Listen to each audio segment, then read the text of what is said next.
একটা সময় ছিল আল্লাহ এক জাতিকে অনেক কিছু দিয়েছিলেন, জ্ঞান, নবী, কিতাব, এমনকি সম্মান। এই জাতির নাম ছিল বনি ইসরাইল, যাদের মাঝে এসেছিলেন মুসা আলাইসাল্লাম। আল্লাহ তাদেরকে বাঁচিয়েছিলেন ফেরাউনের হাত থেকে, তাদের জন্য আকাশ থেকে খাবার নাজিল করেছিলেন, সমুদ্রকে দ্বিখণ্ডিত করে পথ করে দিয়েছিলেন। কিন্তু এই জাতি পরে আল্লাহর সবচেয়ে অবাধ্য জাতিতে পরিণত হয়। তারা নবীদের হত্যা করলো, আল্লাহর বিধান নিয়ে খেলার ছলে ব্যঙ্গ করলো, আর অহংকারে বলল আমরাই আল্লাহর প্রিয় জাতি। তখন আল্লাহ ঘোষণা দিলেন, এই ঘোষণা আজও কোরআনে আয়াতে জল করে জ্বলছে, হে বনি ইসরাইল, তোমরা পৃথিবীতে 2 বার মহাফাসাদ করবে আর অধ্যত্বের সীমা অতিক্রম করবে। সূরা বনি ইসরাইল। তখন আমি তোমাদের বিরুদ্ধে পাঠাবো শক্তিশালী বান্দাদের, যারা তোমাদের ঘরে ঢুকে ঢুকে তোমাদের ধ্বংস করে দিবে। সূরা বনি ইসরাইল আল ইসরা, আয়াত নাম্বার 5।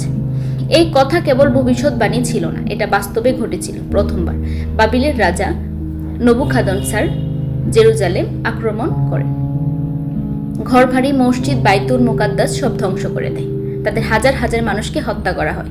দ্বিতীয়বার রোমান সাম্রাজ্যের টাইটাস আবার বাইতুল মুকাদ্দাস ধ্বংস করে এবং বেঁচে বেঁচে থাকা সবাইকে বিতরিত করে দেয়। আল্লাহর প্রতিশ্রুতি ছিল, তোমরা অধ্যত্ব করবে আর আমি তোমাদের ধ্বংস করব। আজ আবার সেই পুরনো বনি ইসরাইল নতুন নাম নিয়ে ফিরে এসেছে ইসরায়েল।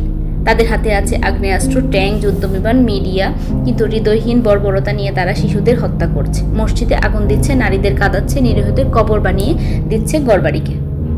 তাদের ফাসাদ এখন আকাশ ছুঁয়ে ফেলেছে। প্রশ্ন একটাই, এই অবিচার কি চিরকাল চলবে? আল্লাহ কি চুপ করে থাকবেন? না, কোরআন আমাদের উত্তর দিয়েছে।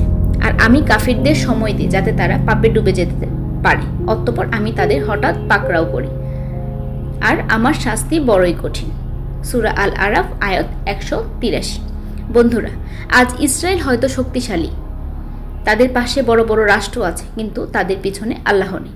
আর যাদের পাশে আল্লাহ থাকেন তারা সংখ্যায় কম হলেও জিতে যায়। তাই মনে রেখো, ইসরায়েল ধ্বংসে কোরআনে লেখা আছে, তবে সে ধ্বংস তখনই হবে যখন আমরা মুসলমানরা নিজেদের বদলাবো, আল্লাহর পথে ফিরবো আর সত্য ও অন্যায়ের মাঝে স্পষ্ট দাঁড়াবো। আজ ফিলিস্তিন কাঁদছে, কাল হয়তো সেই কান্নার প্রতিধ্বনি হয়ে দাঁড়াবে ইসরায়েলের পতন। আল্লাহর প্রতিশ্রুতি কখনো ভুল হয় না, শুধু সময় লাগে।